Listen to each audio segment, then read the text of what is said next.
In this video, we'll learn about the Beats page in Addictive Drums 2. Just as with the other pages, we can get to the Beats page by clicking this Beats page selector right here. Now there are 9 main sections to the Beat page. You have the Filters section, which are your search filters. You have the Grid search, which enhances these search filters. You have the main beat list, the variant list, the beat info, the Beats gallery tab, your short list, transform, and the transport section. Let's start with the filters and grid search. Now looking at my beats gallery quickly, I see that I have all beats from all of my AD packs selected. If I'd like to filter it down to a certain category, I can do that.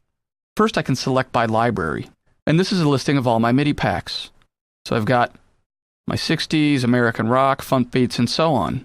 If I choose funk beats, I just get a list of my Funk Beats 2 MIDI pack. And I can choose other MIDI packs, including demos. If I want to show all, just go back up to the All selection. In addition to filtering by library, I can also filter by category. This would be genre like blues, dance, funk, hip-hop, and so on. This means that if I have 2 funk MIDI packs, and other MIDI packs have a variety of funk options, now I'm looking at all of those selections. I could use a combination of these. I could choose category funk, but then narrow it down to Funk Beats 2 only.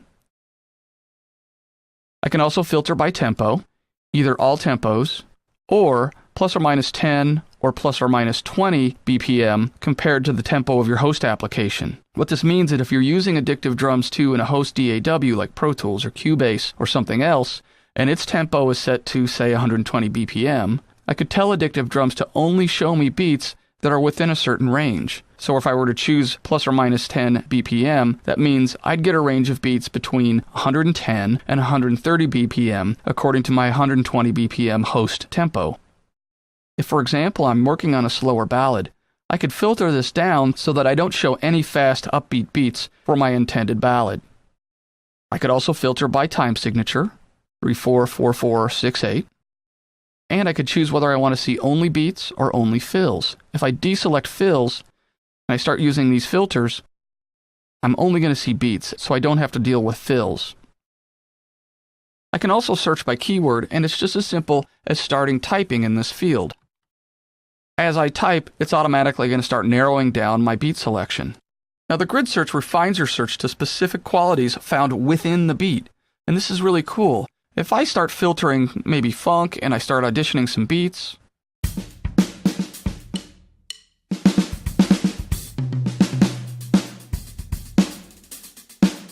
okay, I like that beat, and now I want to find similar beats. Simplest thing I can do is rather than scroll through and find a bunch of these, I could click the button in Grid Search called Similar. What's happened is that the Grid Search has taken the hi-hat, snare, and kick beats from this groove and found similar beats that fit this pattern.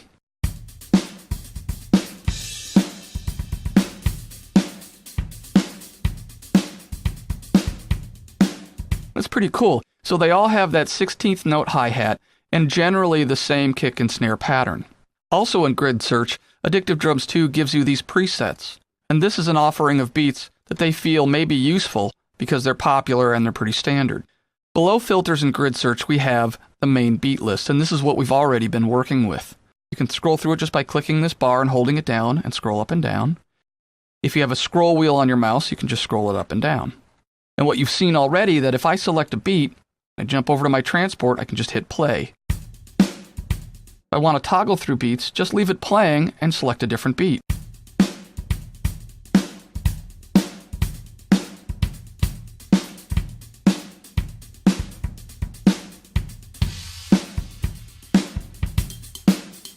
You can easily browse and audition all of these beats.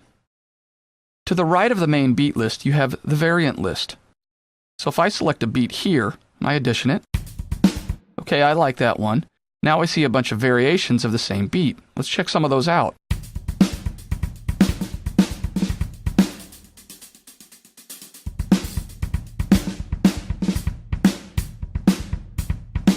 This is going to be really handy to mix up a song when you start assembling beats into a song. You'll notice in this variant list that you can check off this little favorite button, and that's a good way to highlight the beats that you know you like. And below the variant list, you have the beat information. It's telling you what library it came from, the length of the beat, as well as the time signature. The Beats gallery shows us all of the MIDI packs available for Addictive Drums 2. Of course, you can choose all beats. You can choose your favorite beats. There are my favorites that I just selected. I can show a list of my customized beats versus specifically XLN audio beats. And the list will always begin with MIDI packs that you'll already own. But down here you can scroll through and see more MIDI packs. If you don't own them, they'll say the word demo at the bottom. I can still browse these demos and even audition them.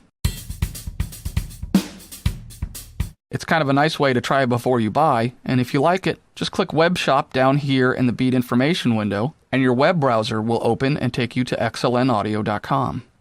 If you tab over from Beats Gallery to Shortlist, you can create your own shortlist with some of your favorite beats. Let me go back to All Beats, and I'll audition some beats. That's one I want to keep on my shortlist. All I have to do is click and drag and drop it. If I like some of the variants, I could do the same thing. So if there's some beats that I know I'm going to use a lot and I don't want to have to go back and search for them, I can use the shortlist. It's kind of handy. And to the right of the shortlist, we can tab over to Transform. Now, Transform gives you some really cool creative control over velocity, accents, and randomization of your beats. Let's take a look at what we can do with this. I'm going to go back to the funk category.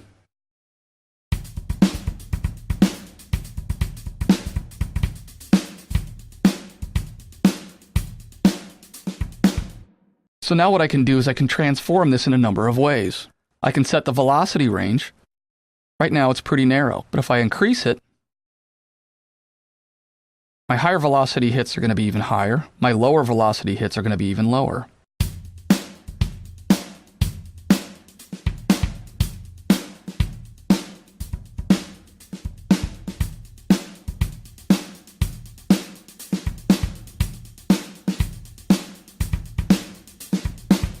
So if I constrict my velocity, you'll notice things like ghost notes are much more pronounced, and the hi-hat is much more consistent as well. I can also play with 8th note and 16th note accents.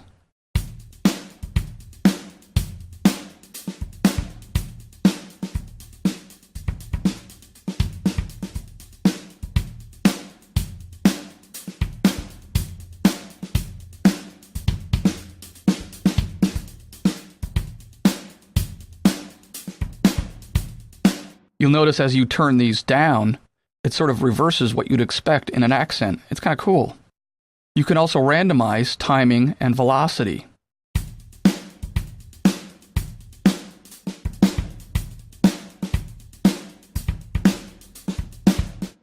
So as you increase timing in this random section, it gives it more of a human feel, and if you go to the extreme, it gets actually kind of sloppy.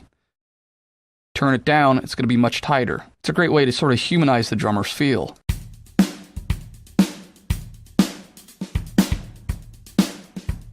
And the same goes for velocity. You could have tighter timing, but more random variation in velocity. Also in the Transform section, we have the Kit Piece Mix and Reassign section. And in this section, we can adjust the velocity of individual kit pieces.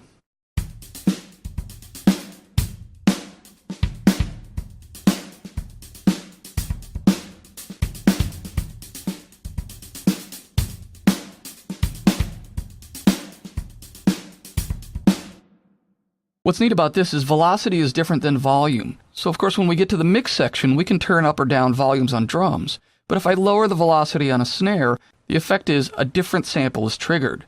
So you can really adjust the tone and style of drums just by adjusting velocity here. Each of these also has mute and solo. So if I want to work with, say, hi-hat, for example, I can solo it up.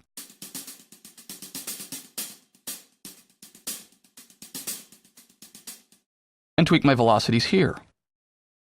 I could also reassign articulations for these 4 primary kit pieces. So if I solo up snare, that's going to the normal snare hit. I could reassign that.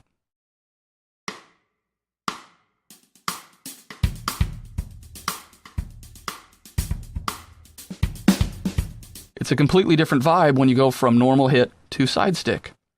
And if you start messing around with Transform and it gets all screwy, just hit the reset button. This will take everything back to its default for this beat.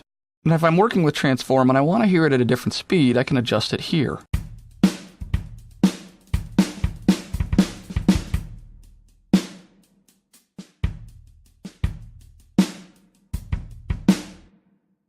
And I can also adjust the length. Original, 1 bar, 2 bars, 4 bars, and so on. Now at the bottom right of our Beats page, we have the transport, and you've noticed that I've been using this play button already. Hit play to both start and stop. You could also record a MIDI beat from your controller like a drum kit or keyboard, or from your DAW by using this record button. Sync Tempo tells Addictive Drums 2 to sync to your host DAW if and when you're using one. And at the bottom of the transport, you have the currently playing beat as well as a visualization of what beat is playing. In our next video, we'll learn about the mixing section in Addictive Drums 2. Thanks for watching.